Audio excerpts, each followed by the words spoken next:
انظر إلى هذا الصندوق البرتقالي الصغير. هل تعلم أنه القطعة الوحيدة التي تبتسم في وجه الموت؟ الطائرة قد تتحول بالكامل إلى رماد، لكن هذا المحارب يبقى حياً ليحكي لنا الحقيقة. هل سألت نفسك يوماً كيف يصمد الصندوق الأسود أمام انفجار يذيب الفولاذ؟ ولماذا يصر المهندسون على تسميته بالأسود بينما لونه برتقالي فاقع؟ السر ليس في اللون، بل في الدرع الجبار الذي يحميه.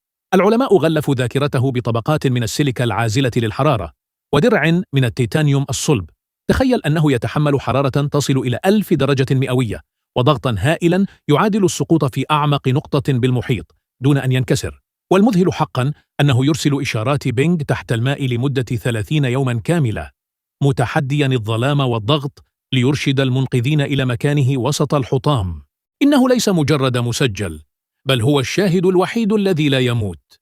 العلم هو الدرع الذي يحفظ لنا الحقيقة حتى من قلب الكوارث. فهل كنت تظن حقا أن لونه أسود؟